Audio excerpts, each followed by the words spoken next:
Hello,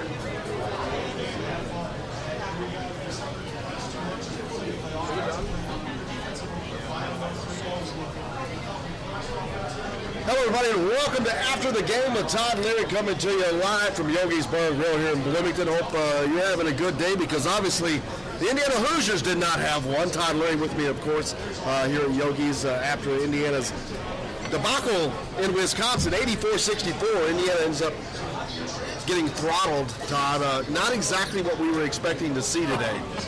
Not exactly, not even remotely close.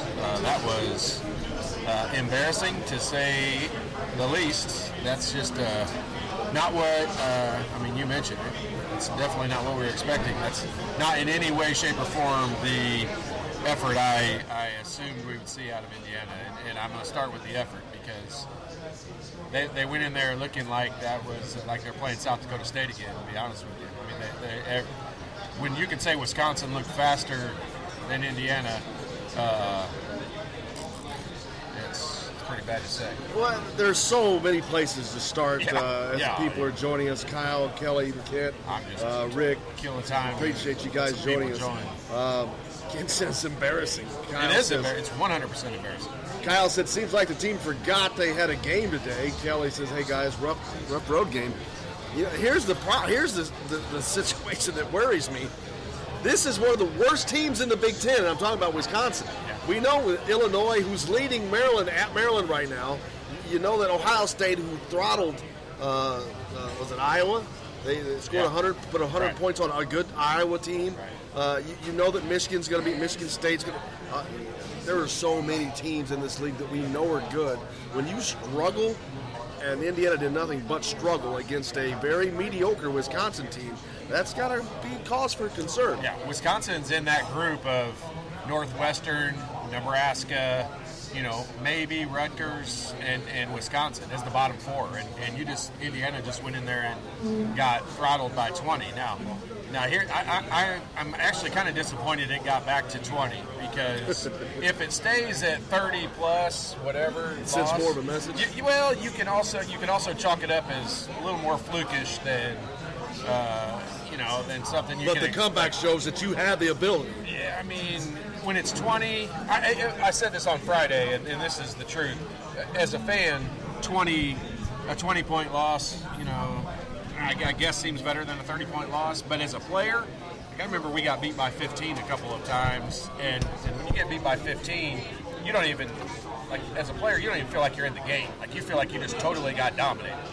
So this one just has to be, it's almost kind of flukish. It's almost like, all right, how can we be getting beat this bad? There's no way this team is that much better than us. And I'm just trying to put a positive spin on it, because I would have never in a million years told you Indiana could lose this game by 20 points. Well, if we look at the numbers, Wisconsin shot a realistic 54%. For a large part of the game, they were shooting over 60%. Oh, yeah.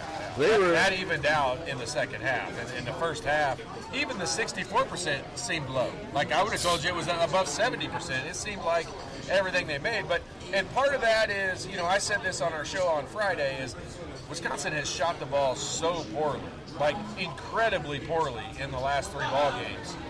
You almost kind of knew that they were going to shoot it better. Now, that doesn't make up for the fact that Wisconsin looked faster than Indiana. Like, they were making moves and kicking the ball out to wide open shooters. And the reason those guys are wide open is because other guys were having to help. And when you can say Wisconsin looked quicker than you, that's a horrible statement to be able to make. Athletically, Indiana is far superior athletically in every single position on the floor than Wisconsin is. And Wisconsin was ready to play, excited to get back home and get things going back at home, and they did. They started out by making shots, and we've discussed this on our daily show so many times, but the momentum and the confidence factor is immeasurable.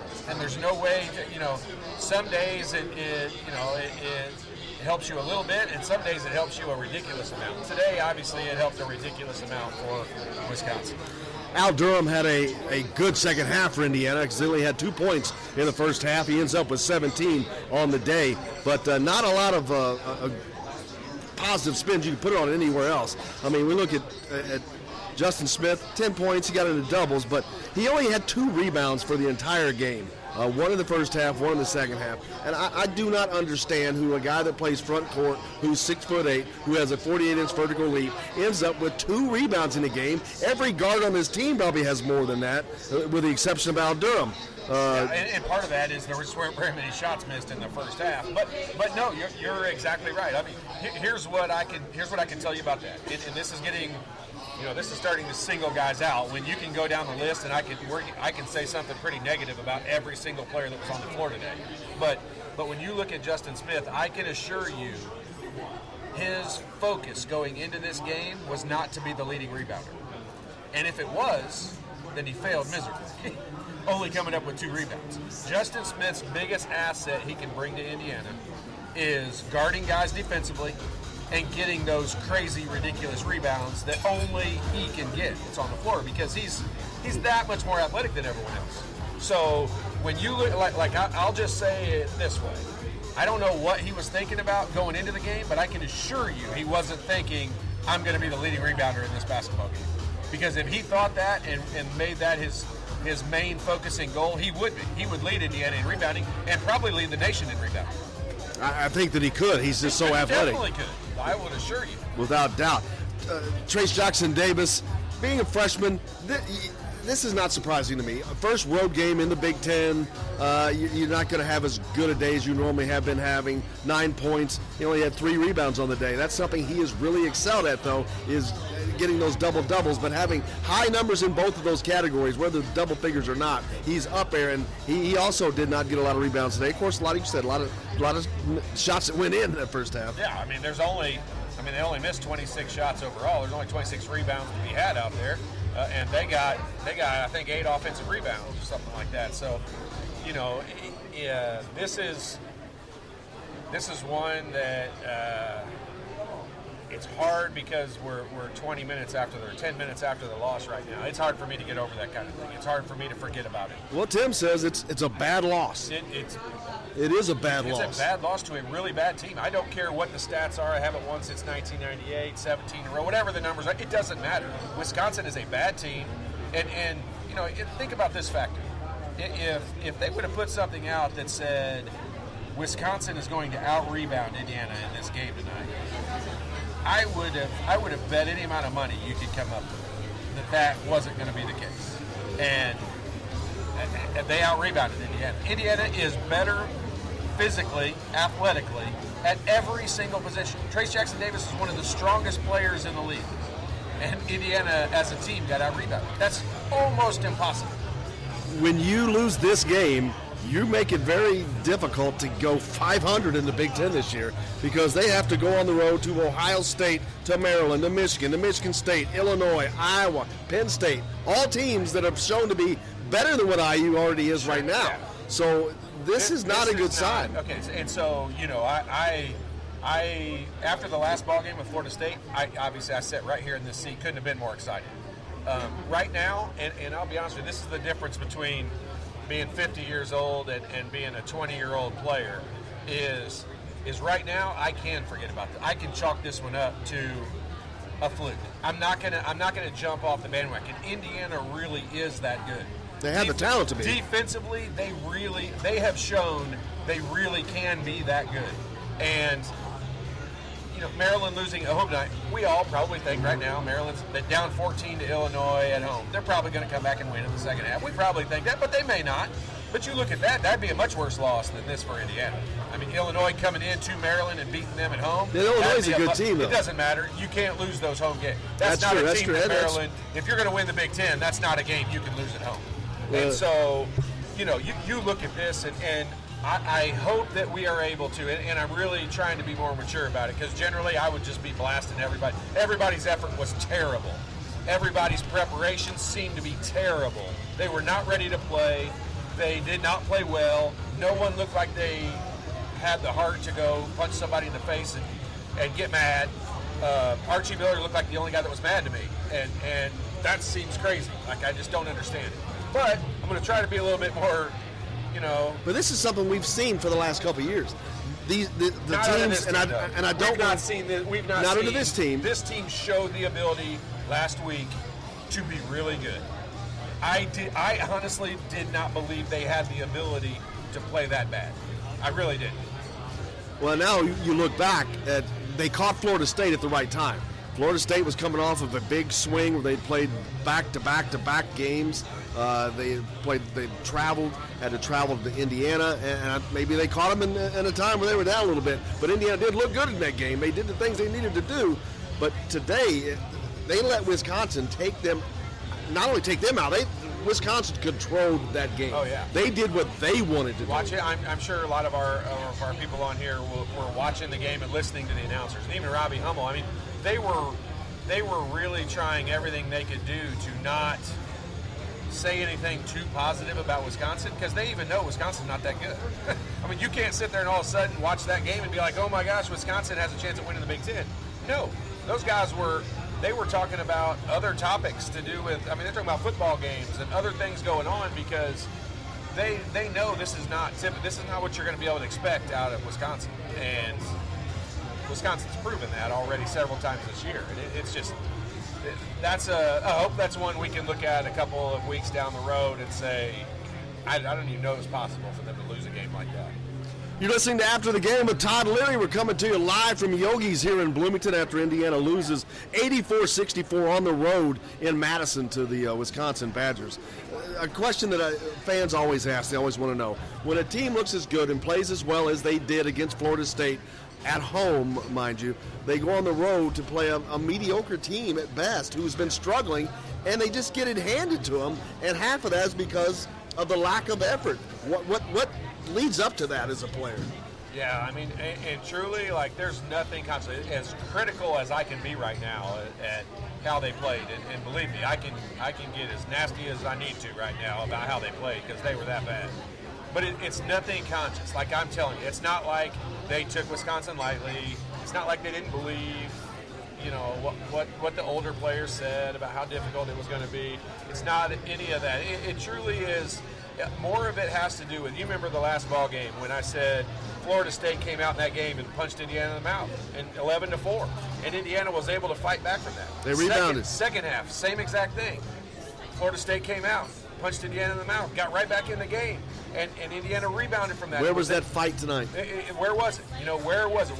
There was none of that from the very beginning. And yeah, Wisconsin got off to a hot shooting start, but it wasn't. There were several times in that first half when all of a sudden it was like, 17-9, and you're like, as bad as Indiana's played so far, they're still only down 8 points. It's not, as long as they have the rebound like they had in the Florida State game 2 different times. I said it after that game the other night. That's one of the hardest things to do. And Indiana did it twice in one game. And tonight they did it 0 times in the game, and obviously the result ended up being what it was. But it's just, I'm even more excited to get to the next game, because you got to get this one out of the way, because hopefully this was a fluke. Ohio State with a big win. We talked about that earlier. Destroy. 103. Two teams have scored 100 points in the Big Ten already this year.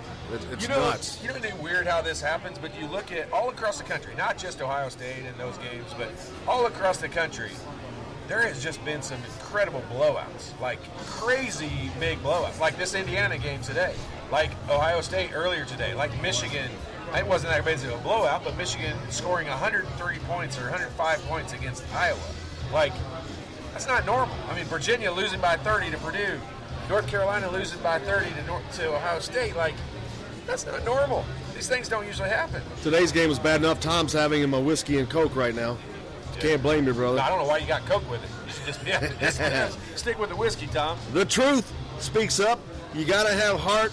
Play on the road, and nobody was focused in the game. Time for them to know that they are you. Well, you better get it together. Well, that's true. I mean, that's kind of, Robert, I halfway agree with you. It looked like they were just showing up.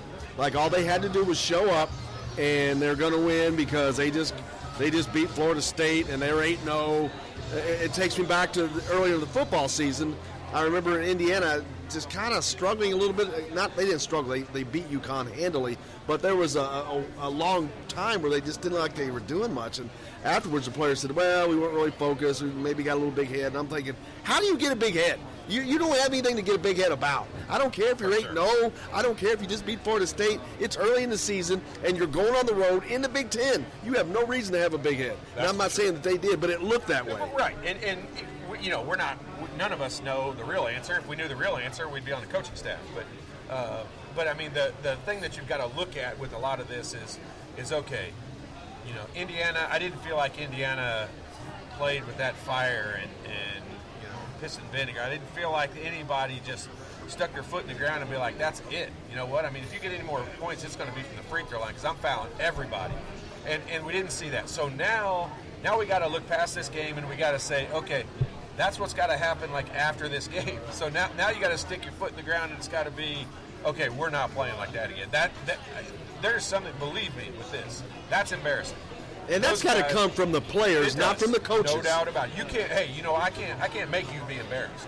If you're not embarrassed by how you just got your butt beat, me screaming and yelling at you is not going to make you embarrassed by it. And that's the first. They've been hearing all along. And even Trace Jackson Davis, terrific kid. Armand Franklin, great kids. Okay, but no one can tell you. It's like the 50-year-old version of us trying to talk to the 20-year-old version of us. Yeah, I mean, my dad used to tell me things all the time, and I was like, okay, whatever. Yeah, right, whatever, old man. You're just old. Yeah, you don't get it. All that. And no matter how much people have told Trace Jackson Davis what the Big Ten's going to be like, he just got schooled by a guy who can't hold his jockstrap. I mean, that Rivers guy, he'd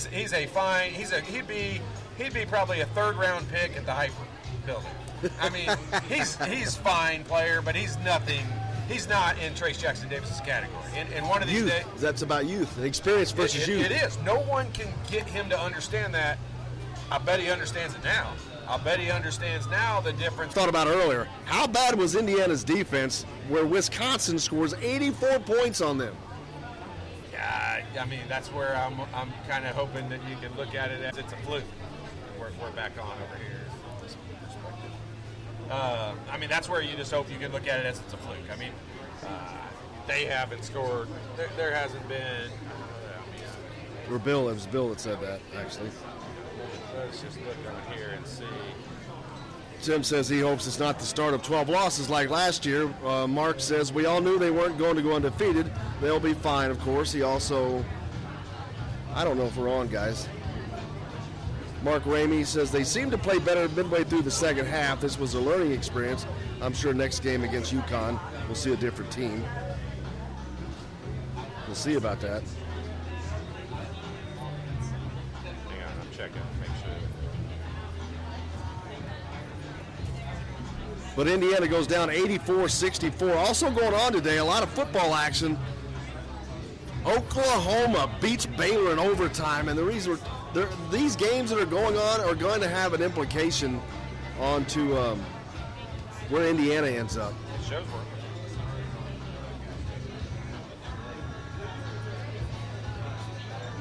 So we're keeping an eye on those as well.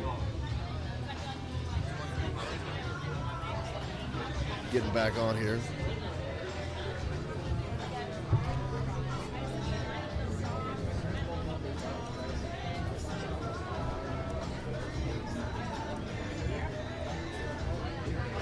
Oklahoma took Baylor took Oklahoma to overtime, a game that they had played previously in the season. That Baylor had a big lead. Oklahoma came back and won. They ended up winning both of those games. Yeah, football-wise, I mean, this has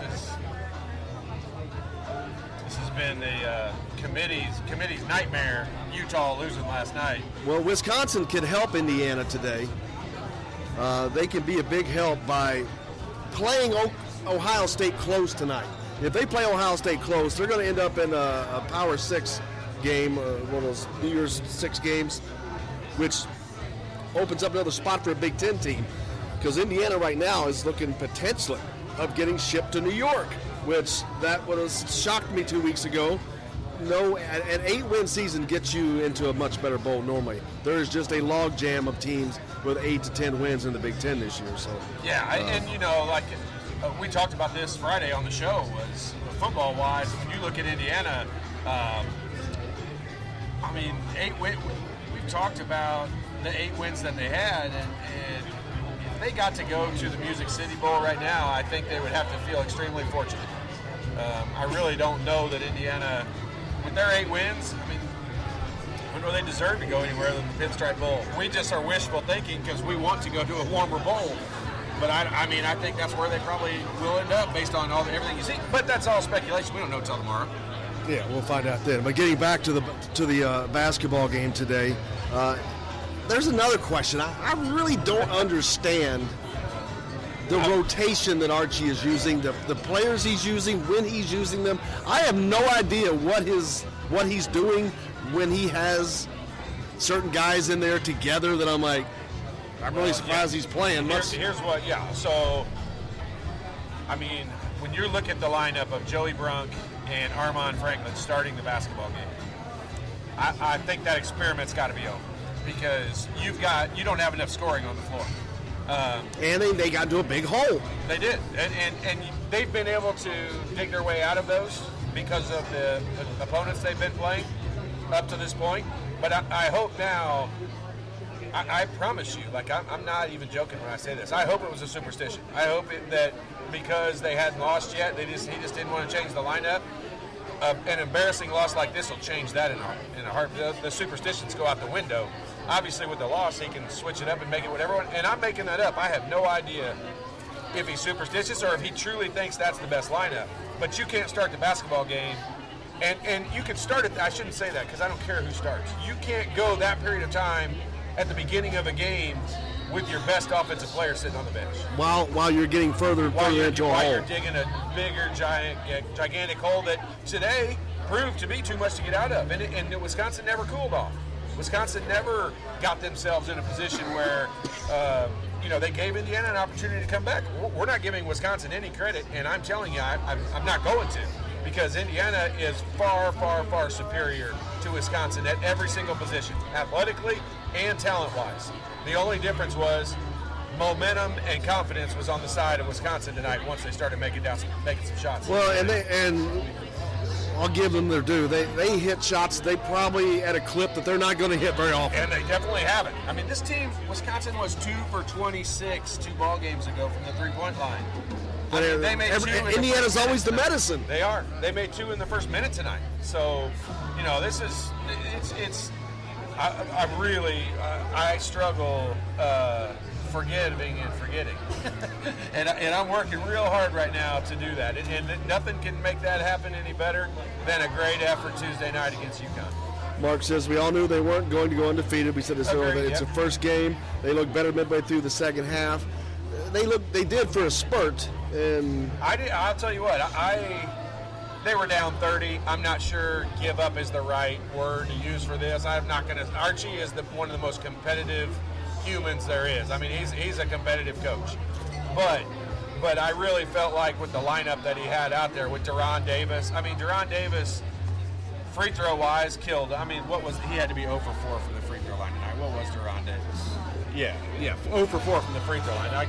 You can't put a guy on the floor that's 0 for 4 from the free throw line. He doesn't give you enough. And the ridiculous part was at the other end of the floor, defensively, he gives up a 3 because he's not fast enough to get out there and guard somebody. There's going to be spots during the season where Deron Davis can be on the floor. So far, I haven't seen one of them yet because he should not be on the basketball floor. He is not capable of playing in this basketball at this level. We talked about effort earlier, and you mentioned Archie being one of the most competitive coaches around. The one thing that we have not seen any of the Indiana teams under Archie Miller is teams with fire, with just that with an Archie Miller type player. Yes. No, I'm just saying since Archie's arrived, I haven't seen this team play with fire, with passion, with that I don't. No matter what happens, you ain't scoring this time down. I've not seen that ever in the 3 seasons he's been here from these teams. They just don't seem to have fight in them. And I don't understand that because to me... You're not going to like my answer to that. But my answer to that is because we recruit top 50 players. Because we recruit 5-star players that they don't have 5-star players. Well, whatever, you know what I mean. They recruit the guys who are rated in the top 50 in the country and that kind of thing. They don't recruit Tom Coverdale, Michael Lewis, Archie Miller, Todd Leary. They don't recruit somebody that will legit smack you in the mouth if you think you're going to score again. At the end of this game, I can assure you, I would have fouled out at this ball. There's no way they would have scored. I would either held them scoreless or I would have fouled out because there is not a chance I'd have given up another bucket. And that's the way that rubs off on other guys. Like I didn't grow up that way. I learned that. I learned that from older players. And you get to the I would imagine the team that you were on had guys that were just whipping your ass every time you turn around. Play against Jamal Meeks and Chris Reynolds every day in practice. I mean, they will straight up smack you. Chris Reynolds is the nicest guy in the world. Jamal Meeks is one of the funniest dudes to hang out with there is, but you step between the lines and they are ready to elbow you in the face. I mean, we used to have cuts and scratches on us every day because these dudes are here to fight you, and you either fight or you quit. And Indiana, I agree with you. Indiana needs an Archie Miller. Dr. J was with us. Mark said that some of the chat boards are already lighting up. Well, they should be listening to us instead. You would think the season is over. Yeah, just don't go crazy on that stuff. Well, that's what he's saying. That's going on. That's right true though. Like, don't after the Florida State game, yes, it's fun and exciting to get excited about that. But at that point, we're not all of a sudden saying they're going to win the national championship. So just because they have a game like this, let's not all of a sudden just say, hey, they're not going to make the tournament and they're going to finish last in the Big Ten. They look like the worst team in the Big Ten tonight. I certainly don't expect them to look like that next week. Mark asked, they're going to have to learn to play on the road. At home, they'll be fine. Do you agree? Fine. Yeah, I mean, if they have crowd like the Florida State crowd, it's going to be much easier. You don't just win because your crowd's good. Indiana played good. It helps with the momentum. It helps with the confidence. It helps with all of those things. So, no, you're not going to go out and you're going to beat Wisconsin at home, yes. But you're not going to beat, Ohio State at home just because you're playing at home. That's not going to happen. They played better, yes. Everybody does. That's where we're talking about. It's hard to measure. I know they put point totals on what it is for Indiana to play at home. It's like plus 3.5 points or some ridiculous thing that they come up with. You can't measure that. You can't. That's like trying to measure confidence. You can't measure confidence. You know, Wisconsin's confidence tonight, it was, I mean, a 35-point difference in this ballgame. I mean, some games it's a 25-point negative. You can't judge that based on some factor that somebody's sat around and come up with. Jennifer says she hopes. Doug down in Australia, that Bob Knight Basketball University coming in put Todd in nice touch, adding an Archie, Todd, those Leary-type players arrive next season. We'll see if Anthony Leo and Trey Galloway and the Geronimo kid from up in the Northeast, we'll see what kind of moxie they have. Yeah, but let's not jump off the I'm not jumping off the bandwagon just yet. You know what? This team has that ability to be gritty. They've got that. Devontae Green's gritty. Yeah, this is not the last game they're going to lose. It's definitely not the last game. Hopefully it's the worst game they're going to play. But it's not going to be the last game they're going to lose. Al Durham's gritty. Devontae Green's gritty. Like these guys are, I really feel like are going to come out of this embarrassed. What do they have to take from this to grow? You literally have to sit everybody down. The coaches can show you a bunch of things you did wrong. They can tell you how to fix them. They can't go out and score any more baskets for you or rotate on defense any different for you. So none of that stuff's going to change. What they've got to do, what the players have to do themselves is say, hey, this is not happening again. And hopefully they take the beginning of the game serious enough.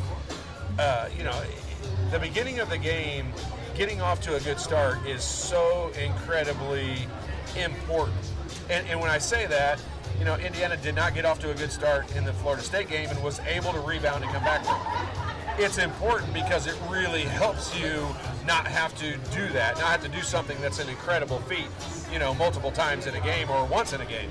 And so they've got to get off to better starts. They've got to put themselves in a better position. If this game had started with Indiana being ahead 8-3, they would have won this game. I feel confident they would have won this game. It would not have turned around the other way.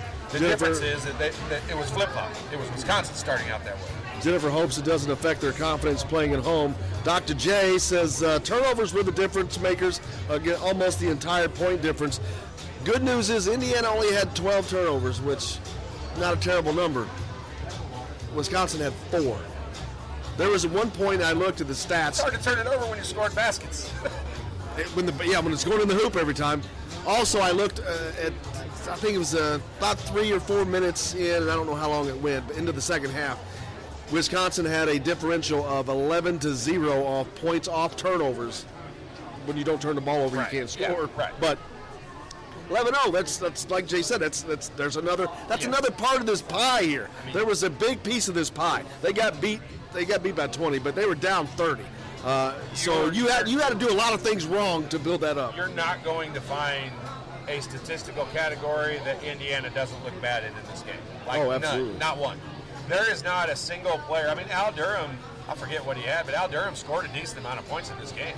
I mean, he didn't, offensively, he didn't play that bad.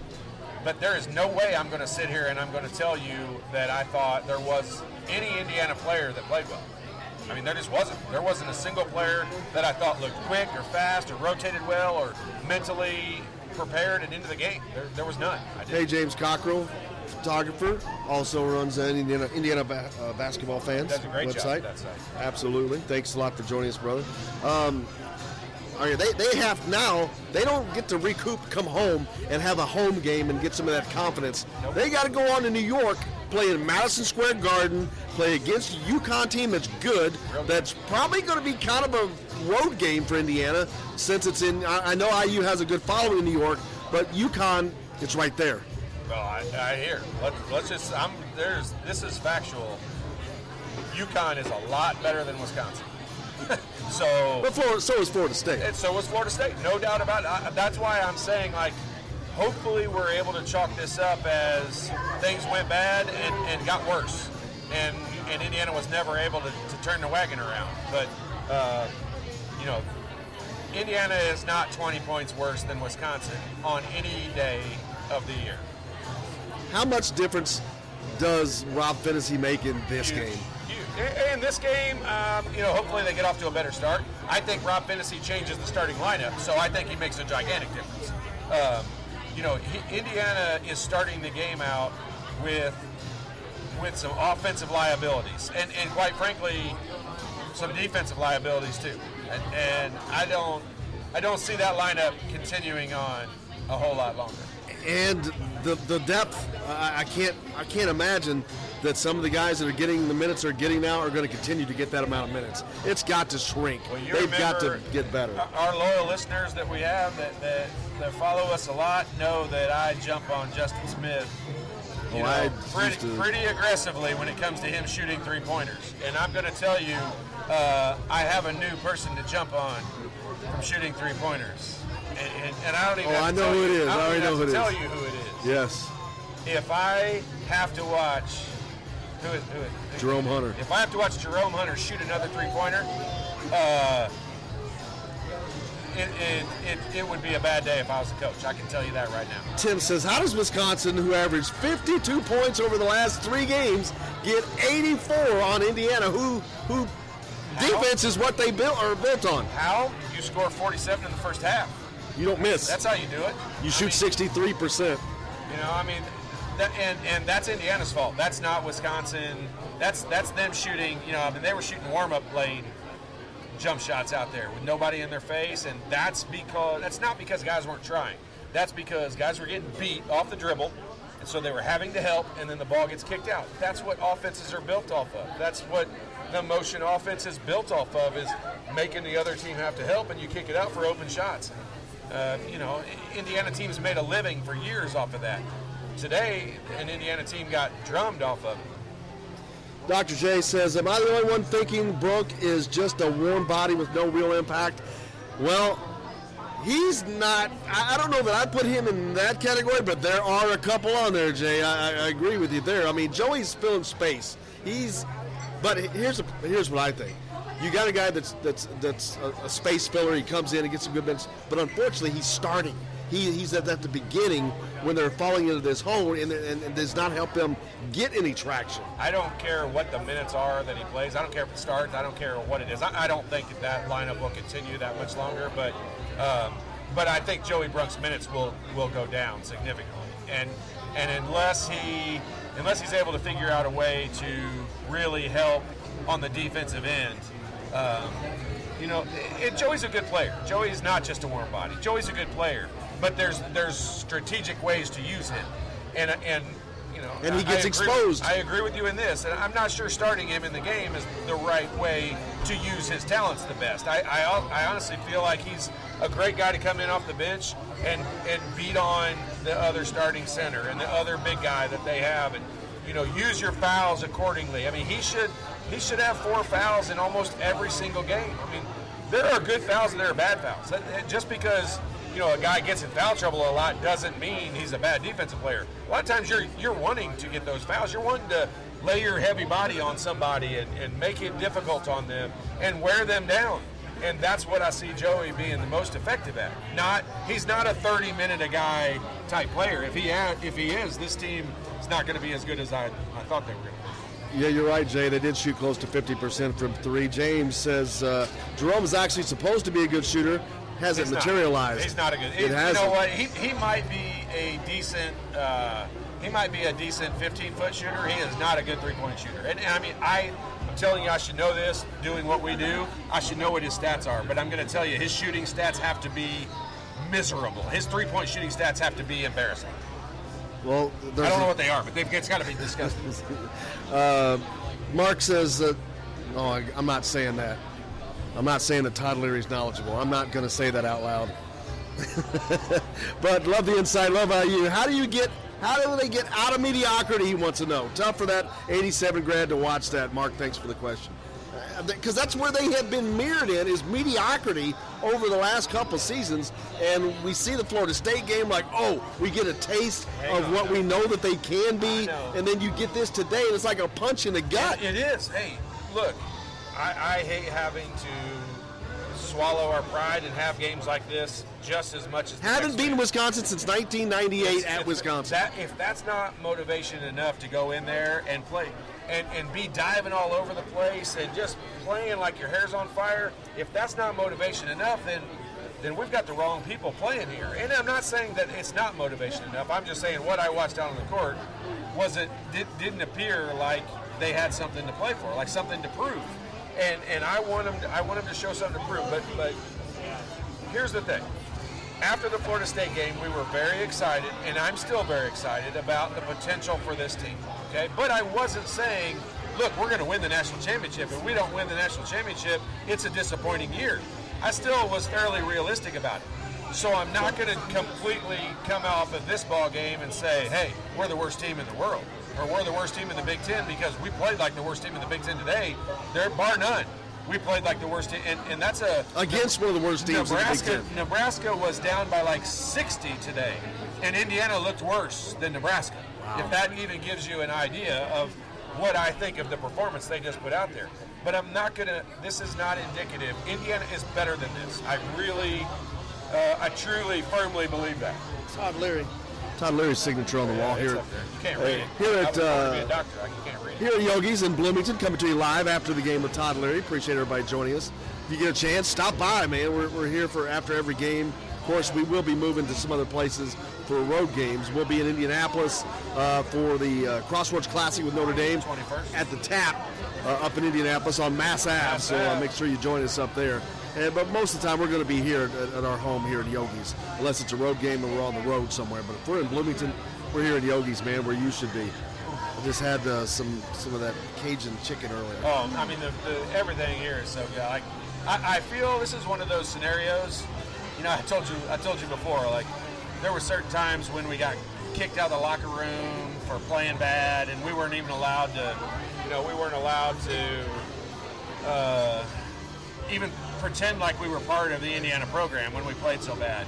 And right now, I don't feel like I deserve Yogi's food. Like, I don't feel like I'm worthy. Being an Indiana fan right now, I'm embarrassed, and I don't feel like I deserve to reward myself with some of the finer foods that they have here because, man, it's good. Oh, it's delicious. Oh, Tim wants to know, does not beating a team for so long get in your head? I think I know what you're going to say is no, because these guys weren't around for 18 or 20 of those 22 years, whatever it is. You know what you've been through, but I don't. You know, here's the thing with that. So if you take, you take Virginia or you take North Carolina State or somebody like that, and they're going into Cameron Indoor Stadium.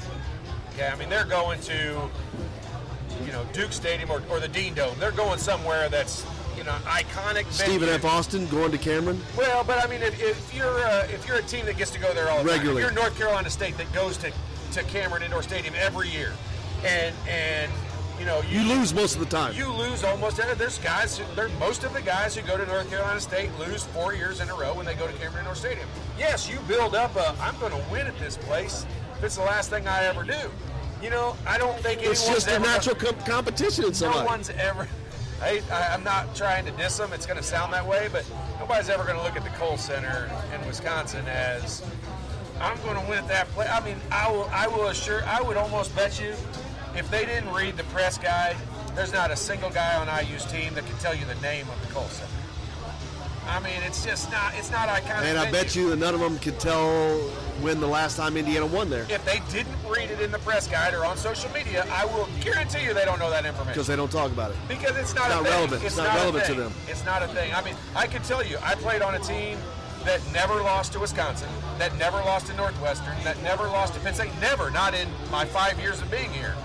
They never lost to any of those teams, and we never discussed it. It wasn't ever, we prepared the same way we did for terrible Wisconsin teams back then, and it wasn't like all those teams were that bad. I mean, heck, we played Michael Finley at Wisconsin. I mean, it isn't like we played a guy who's an NBA All-Star. Not like these guys didn't have any talent. We prepared the same way no matter what year it was or whatever. We never discussed the fact that Indiana's won there 31 times in a row. Not relevant to us. Now, losing can get into your head.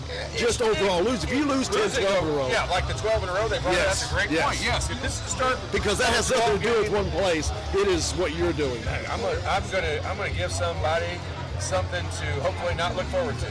But if this team loses 12 in a row, you are going to want to tune into this show after every game because it's going to get aggressively nasty from my perspective. This will have to be on Sirius XM from now on. We'll be blocked on all kinds of social media.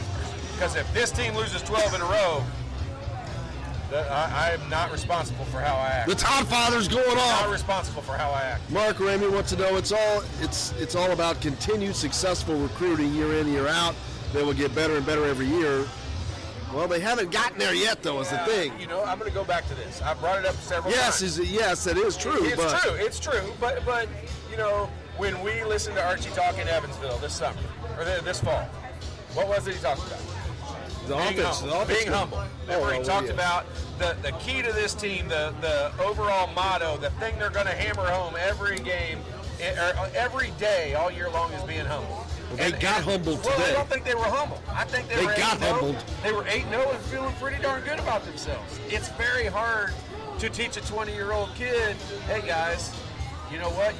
This team that you're getting ready to play has something to prove. They're 4-4. They've got something to prove. They don't care about you. They don't care that you're 8-0. They don't care how great you played last week. They have their own moxie. They have their own determination. They've got to go to practice tomorrow, too. They get their ass whipped by their coach. Completely. They have their own desire to beat your butt. 100%.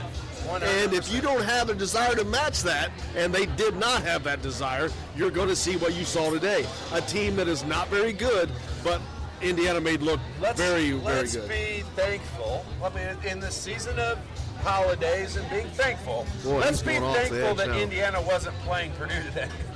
Let's be thankful for that. Because if this is a Purdue loss that bad, that's ugly. Oh boy. That has deeper ramifications, longer lasting ramifications. Do I not reward myself with getting to eat Yogis tonight? I would not be able to eat Yogis for the whole month of December. That's how much I would penalize myself for that. Yogi's is filling up here after the game, too. Yogi's needs our table. I know that. They come to see Todd Leary. Yeah. So now we move on to Tuesday night. This team has to travel, stay on the road. Of course, they'll come home, I'm sure, in between. But They're going to be on the road again in a strange place in New York, a place they don't normally go. It's Saturday night. They're not going to get home till midnight tonight. They're going to watch some film tomorrow. I'm pretty darn certain of that. And then Monday, they're going to get back on the plane and they're going to fly out to New York. And so there's not a whole lot of. That's kind of the good side of this. What's the bad side of this as a player is no, they're not going to have grueling practices where they're going to run up and down the floor and be puking on each other. But they're going to watch so much film, and this is going to be a film. There are a lot of games I can tell you. My Butler game my senior year is one that I can specifically tell you about. If you gave me the option of running until I puke or watching game film for 2 hours, I would definitely choose running until I puke. Wow. That's how bad the game films are. And this one is in that category for them. So tomorrow's not going to be a picnic. And it's not going to be because they're going to be worn out or get, have to do some craziness carrying something, doing some bad practice. It's going to be watching film. And that's sometimes the hardest thing for them to have to be a part of. Absolutely. And their schedules does not get any easier now. The easy part of their schedule is over.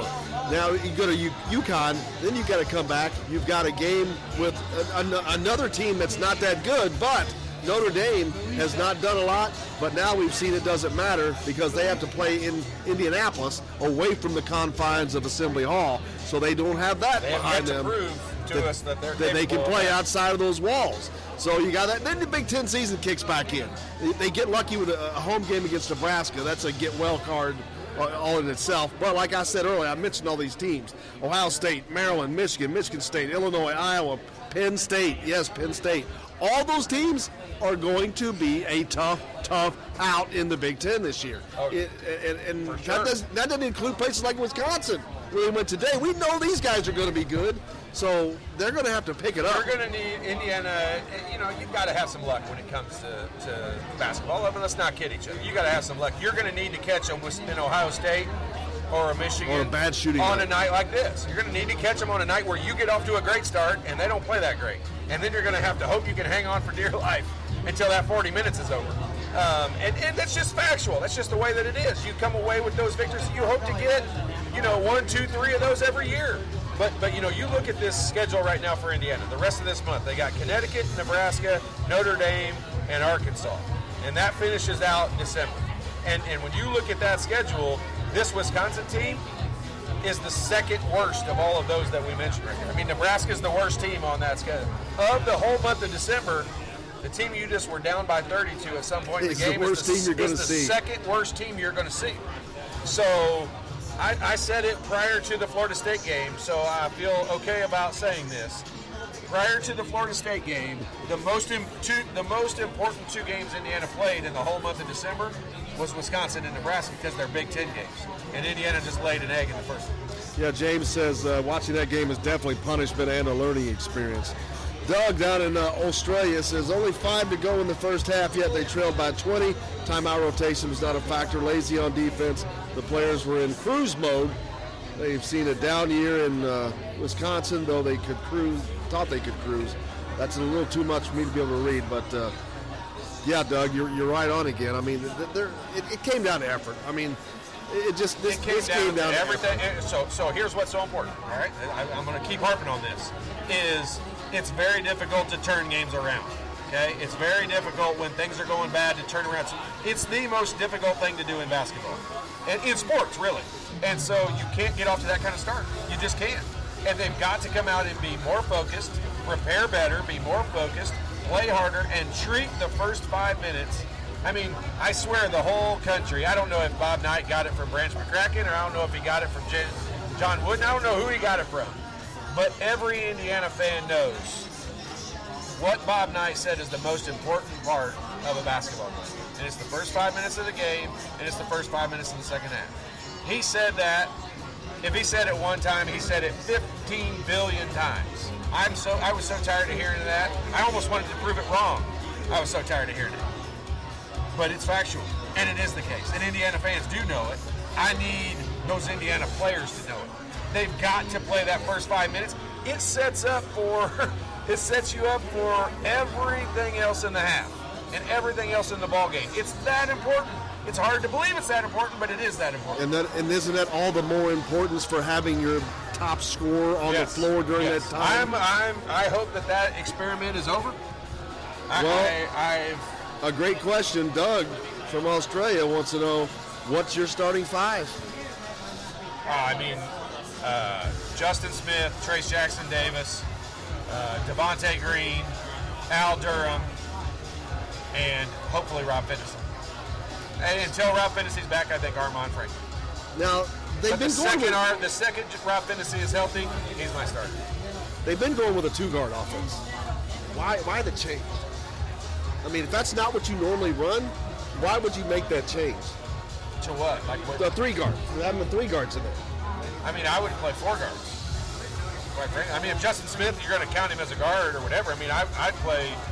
I don't care. I'm not saying it's positionless because I know we don't like that term, but I mean, I don't care who. I think I am the most comfortable as an Indiana fan with Devontae Green, Al Durham, and Rob Fennessy on the floor. I'm somewhat okay with Armand Franklin being that other guy now. He's learning. But as long as those two guys are on the court the majority of the time, those two guys to me are 30 to 35 minute players. I mean, they come out when they need a break. Is really now beyond that. Trace Jackson Davis to me is the next guy that's that many minutes as long as he's not in foul trouble and feeling okay. I mean, he's that many minutes to me. Beyond that, I think Justin Smith is right there probably with that as long as his effort level is there. But I mean, if I'm coaching Justin Smith, I would tell him, look, I want you to play the hardest 27 minutes that you could possibly play. And I hope you're so tired you can't play more than that. Because if you can, you're not playing hard enough for the 27 minutes I need you on the floor. I'll give you 13 minutes of a break. But other than that, I need you to play out there like you care more than everyone else on the floor, and every single rebound is Justin Smith's rebound. That's how I tell him I need him to play. Larry says, you said it right. If you have defensive intensity, it doesn't matter where you're playing. If they can't score easily, you're in the game. Exactly. I mean, and Wisconsin did nothing but score easily tonight.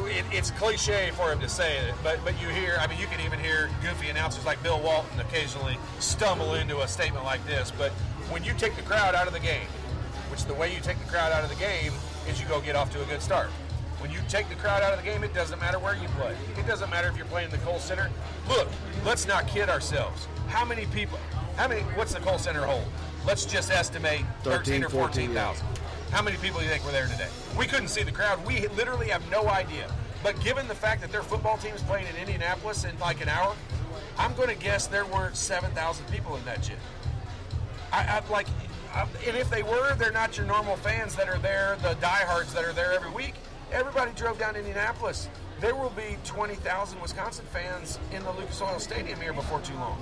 So I bet you that stadium wasn't a raucous crowd. It wasn't like they were going into Cameron Indoor with the crazies waving their fingers at them all the time.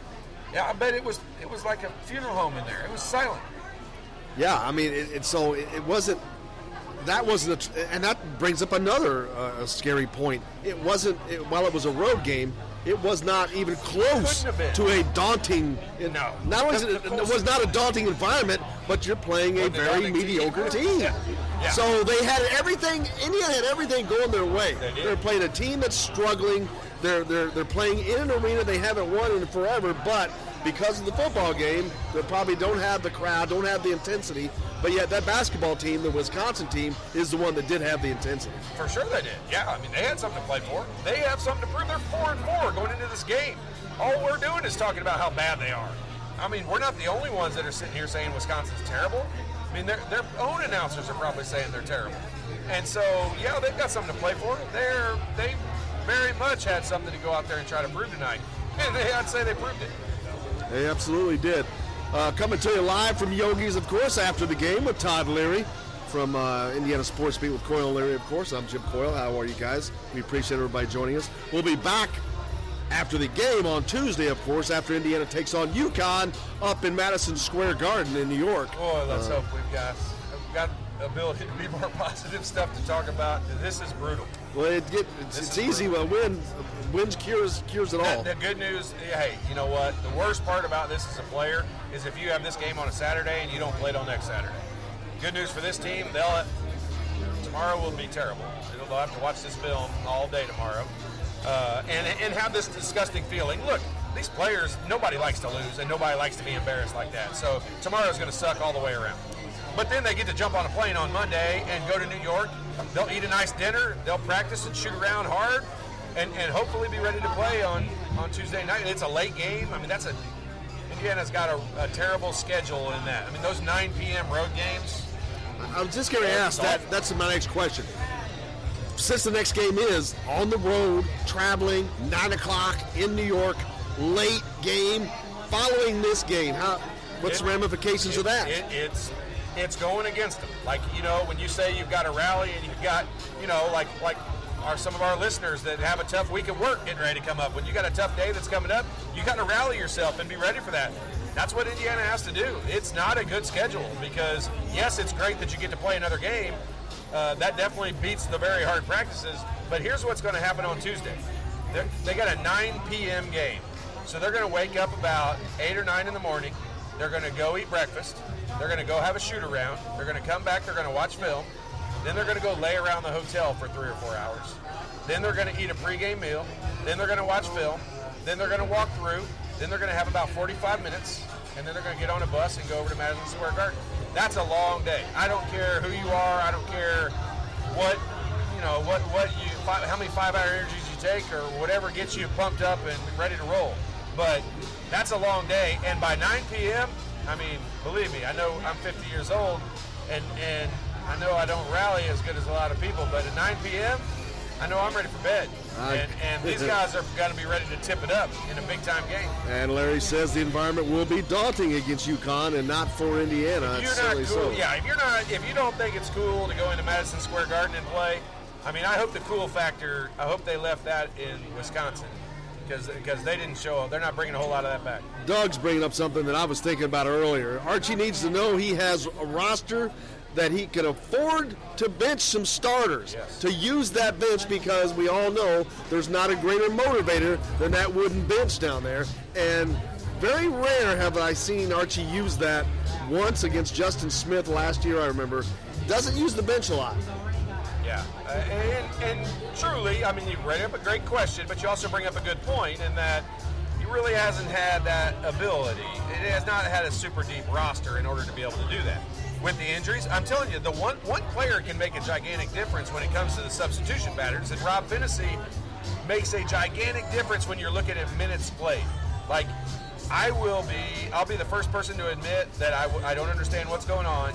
When Rob Finney's healthy, if Armand Franklin's minutes don't get cut in half and go down to 13 minutes a game, I'll be shocked.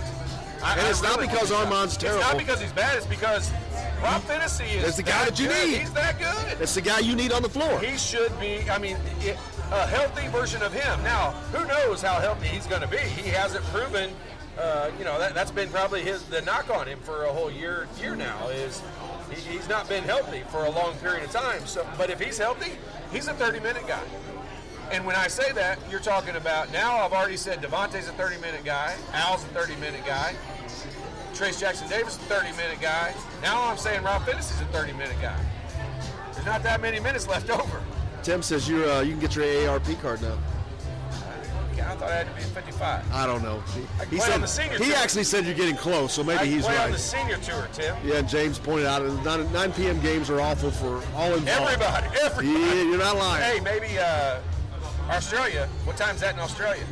That's probably morning for him. Yeah, what time's a 9 p.m. game in Australia, Doug? Is that like 9 a.m. or it's? It's a weird. I don't know if it's 12 or more hours difference. Is this team missing a Zach McRoberts type scrapper? I love it. Off the bench? Would love that.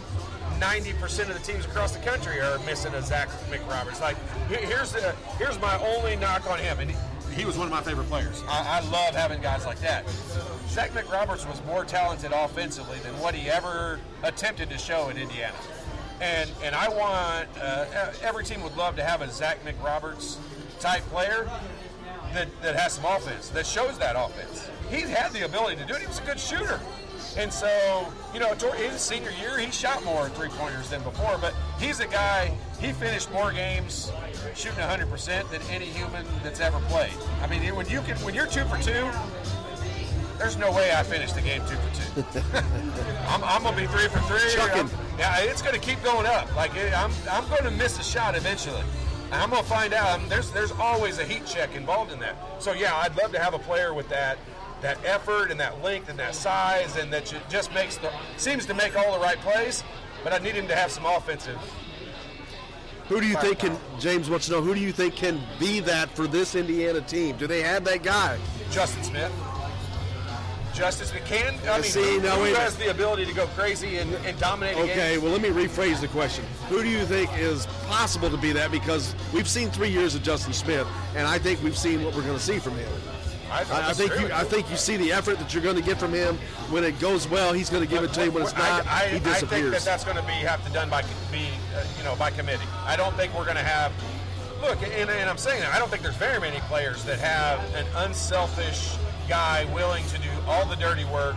That's athletic. I mean, that's what Joey Brunk kind of is, or kind of should be. He's just not athletic like McRoberts was. I mean, McRoberts was a guy who could go get. He could jump and get a rebound, dive on the floor. That's not Joey Brunk. But Joey could do some different things that Zach couldn't do. I mean, he was big and physical, could guard guys inside and lay the wood to them and make guys tired and wear them out.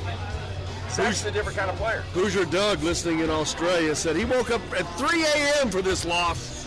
The first half, Don was putting him to sleep like meditation music. Yeah, He got up for 3 a.m. to watch that crap. Man, that is... That's a Hoosier fan for you. That is a fan right there.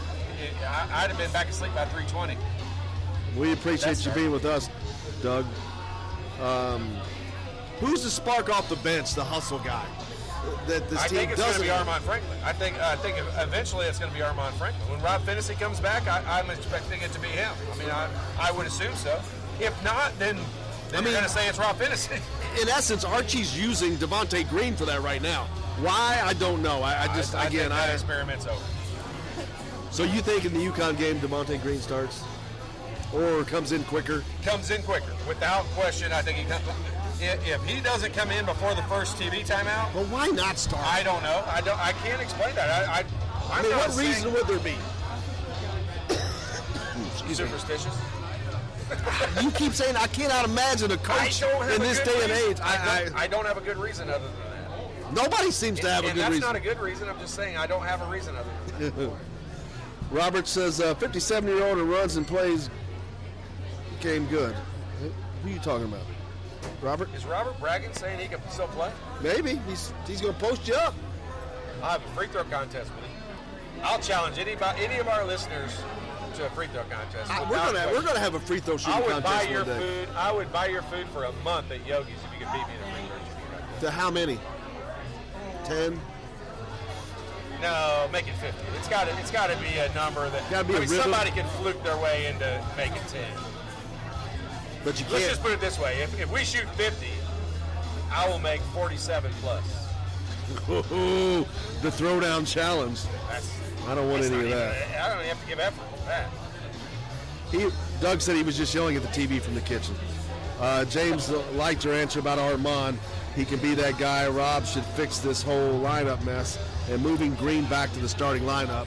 Comes out. I have no idea what this is about now. I mean, in the beginning, I understood when you've got health issues and you're trying to bring the guys back slowly and get their legs under them, get their minutes spread out as they get along far. But we're way past that. We're 9 games into the season. Yeah, I agree with you, but there's not really been a super reason to that. Like, look, the Florida State game, Joey didn't play an enormous role in that Florida State game. He still started, but he didn't play an enormous role in that game.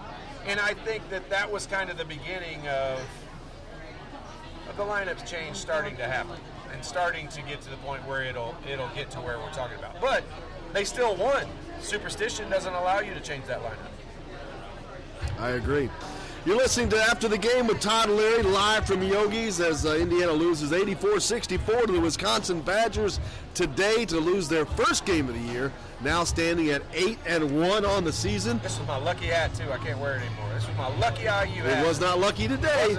Can't wear it anymore. Tuesday, the Hoosiers head to New York to take on UConn at Madison Square Garden. We'll be back here again at Yogi's immediately following the game. That's a 9 o'clock tip. So we were just talking about time, James. So that one will be a late one for him. But our fans are great, man. The last 9 o'clock game, they were all over it. So we don't have a problem there. But a lot of games to watch. Ohio State taking on Wisconsin tonight. Tim trying to kiss up to me. You two got to kiss and make up. Ohio State taking on Wisconsin tonight in a game that Indiana football could sure use some help from Wisconsin by playing well, playing close, making that a close game, because if they can do that and get into one of those January 1-6 bowls, that is going to keep a spot open for Indiana to hopefully get to the Gator Bowl. I think you should just prepare yourself for to go Wisconsin to New York, screwing Indiana over. All over today, yeah. Because they're going to screw the football team over too. I don't doubt. Yeah, I don't doubt what you're saying. And if so, Indiana, it's looking more and more like Indiana is going to be back in New York for the bowl game. That's not a definite yet. We have to wait to see how things play out tonight. We'll know tomorrow after all these conference championships. We saw Baylor go down. Man, what a great job of them. Is there another option besides Pinstripe? No, it's going to be the Pinstripe Bowl or the Gator Bowl. It's one of those two? Because the Gator and the Music City Bowl in Nashville have an agreement. So basically, the Big Ten team that the Gator Bowl is supposed to take, the Music City can take it or they can swap that. And I think that Music City is going to take Louisville. Louisville's closer. I'll be honest with you, they bring more people in Indiana. It would be hard to argue. If you're talking about the Music City Bowl, it'd be hard to argue against a Tennessee-Louisville matchup. Absolutely, it'd be a great draw for them. And then, of course, Indiana, from a recruiting standpoint, would much rather prefer to be in a Florida Bowl. They've got the most Florida players on any Big Ten roster. That's an incredible statistic. And that is something that they would like to capitalize on and use that, as opposed to going to New York, which they're going to be happy wherever they are. But I'd rather be in a warmer climate. I'm going to be honest with you. I'm being a little selfish here. So we got that going. But I appreciate everybody joining us tonight. I want to make sure we didn't miss the last-second questions. James, 100, Jim DG should have been the guy to get this thing going. I agree.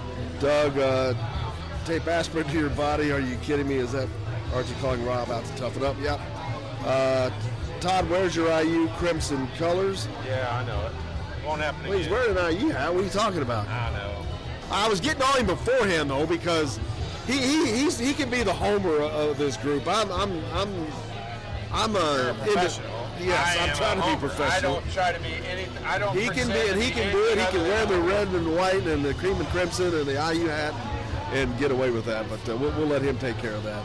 But James, thank you very much. James said a great show. We appreciate you, man. We appreciate everybody. Thank you guys for listening. We're back, of course, our regular daytime show, Monday through Friday, Indiana Sports Beat with Coyle Leary, live 9 to 11. You can catch it on indianasportsbeat.com, or if you're in the area of Evansville, Milltown, Tell City, some of those radio stations. 97.7 The Ref in Evansville. More stations coming soon, matter of fact, but you can always catch it on indianasportsbeat.com. Any place you catch a podcast, you can catch it there as well. We rebroadcast it there. That's the daily show. We're back here Tuesday night after Indiana takes on UConn in Madison Square Garden. Hopefully a better result than it was today, and we'll have all kinds of stuff to talk about on Monday morning, man. Football, where we're going bowling, talking about the UConn game coming up on that Tuesday night. Women play. As a matter of fact, the women are playing right now. They've already tipped off. So and the women, they're ranked 14th right now. If they win this game, which they're playing North Florida, so if they lose this would be bigger embarrassment than losing that Wisconsin. Up 28-19 at halftime. They're up 28-19 at the half, the Indiana women. They would be the highest. Maryland lost last week. They were number 9. I think that Indiana's going to be the highest ranked women's team in the Big Ten next week. That's saying a lot when you have some teams that have been year in, year out, like a Maryland that is just a program of consistency, a model of consistency. But Indiana is looking to become, or being the highest rated team in the Big Ten next week, which is a crazy thing to think about that it's happened, but it has. But we appreciate everybody joining us. We appreciate everybody at the Finney Hospitality Group who owns Yogi's, and the Tap and the Social Cantina, Smokehouse, Smokeworks, all that, man. They got all kinds of stuff here in Bloomington. But and of course, Notre Dame, when Notre Dame comes up at the Crossroad Classic here in a couple weeks away. 21st. We will be in Indianapolis at the Tap on Mass Ave. So we got a lot coming up. So much coming up. But we appreciate everybody joining us, sticking with us. And until Monday morning, for Todd Leary, I'm Jim Coyle. I will see you on the radio.